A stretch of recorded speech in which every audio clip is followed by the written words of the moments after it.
Haryana civil service से जुड़े सभी एस्पिरेंट को दिशा क्लासेज की तरफ से हमारा नमस्कार। तो सबसे पहले जो क्वालिफाइड हुए हैं उनको बेस्ट विशेष दिशा क्लासेज के बिहाफ पे। आपने बहुत अच्छा सा पेपर अटेम्प्ट किया था जिसकी वजह से आज आप क्वालिफायर लेके और मेंस के लिए तैयारी कर रहे हैं जो कि 12 और 13 अगस्त। याद रखिए सिर्फ 60 दिन बाद में आपका मेंस एग्जामिनेशन है, तो अब किसी प्रकार की कोताही ना बरतें। आगे जो भी मामला चलेगा वो अपडेशन होती रहेगी, लेकिन आप 101% डेडिकेशन से अपने राइटिंग स्किल, अपने प्रिपरेशन पे जुट जाएं। दूसरा सवाल, कट ऑफ क्या रही? तो देखिए, ये जो एचपीएससी रिजल्ट में कट ऑफ डिक्लेयर नहीं करता, इसका सबसे बड़ा खामियाजा बच्चों को यही भुगतना पड़ता है कि कट ऑफ क्या रही। बहुत से एस्पिरेंट ऐसे होते हैं जो अपनी कट ऑफ कम रहने के बावजूद सिलेक्शन दिखाते हैं जबकि उनका सिलेक्शन नहीं होता। बहुत से लोग हैं जो अपनी कट ऑफ छिपा जाते हैं, क्योंकि एक एज एजुकेटर तो यही पूछा जा सकता है कि आपका कितना हुआ, किसी से उसके आंसर की मांग के और जज करना अपने आप में थोड़ा एक कठिन टास्क रहता है। तो कुछ बच्चे जहाँ कह रहे हैं जनरल 57 में, आप कमेंट सेक्शन में देखेंगे पिछले वीडियो में 57 क्लियर हो गया, और कुछ लिख रहे हैं 57.5 क्लियर नहीं हुआ। इसमें दो मेजर बात ये रही कि कौन से सवाल डिलीट किए, आंसर की में क्या चेंज हुआ, उसकी वजह से कितना अप एंड कितना डाउन गया, ये सारी बातें अभी नहीं पता चल रही। तो अभी सिर्फ वही कैटेगरी उभर के आ रही है जो कह रही है हमारा प्री हो गया। उनमें कुछ लोग हैं वो मेंस के लिए नो डाउट पूछना शुरू कर रहे हैं, दैट मीन्स उनका हुआ है। देखिए, जिसका बहुत अच्छा स्कोर था और जिसका 50 से डाउन स्कोर था वो तो लगभग क्लियर था कि उसका नहीं होगा। हमने कहा था 55 प्लस वाले बच्चे हैं वो लगभग मुख्य परीक्षा की तैयारी रखे। यहाँ एक लेसन आपको ये सीखना चाहिए कि जस्ट 60 दिन बाद में मेंस हो रहे हैं। मैं उन लोगों के लिए यहाँ ये स्पेशली बात कहना चाहूंगा जो लोग प्री के रिजल्ट के फाइनल होने के बाद मुख्य परीक्षा की तैयारी शुरू करते हैं। उनका इन 60 डेज में कुछ भी नहीं बनता, वो 60 डेज में खुद निराश और हताश हो जाते।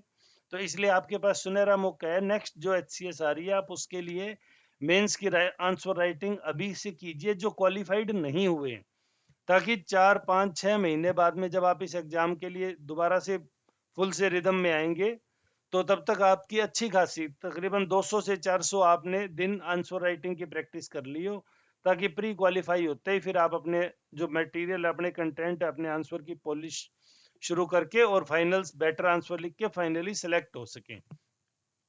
पिछली बार के आप सेलेक्टेड कैंडिडेट की लिस्ट देखेंगे तो आपको पता चलेगा बहुत से ऐसे बच्चे जिन्होंने यूपीएससी में 1 से 2 3 तक मेंस दे रखे हैं, इंटरव्यू फेस कर रखा था, वो लोग चयनित हुए। दैट मीन्स यहाँ आपका मुकाबला उन लोगों से है जो यूपीएससी के एग्जाम को भी 2 से 3 बार मुख्य परीक्षा में शामिल हो चुके हैं।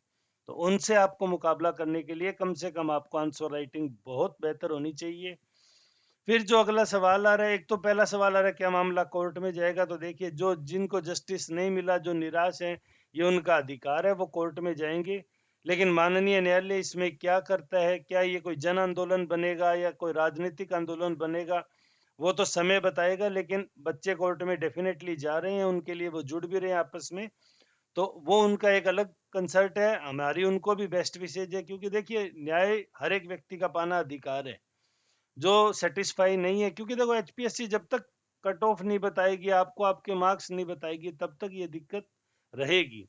तो मेरा तो हालांकि एज एजुकेटर ये मानना होता है कि अगर कोर्ट में जाना ही है तो एडवर्टाइजमेंट के ऊपर जाइए कि ये इतनी ज्यादा हाइड क्यों कर रहे हैं चीजें।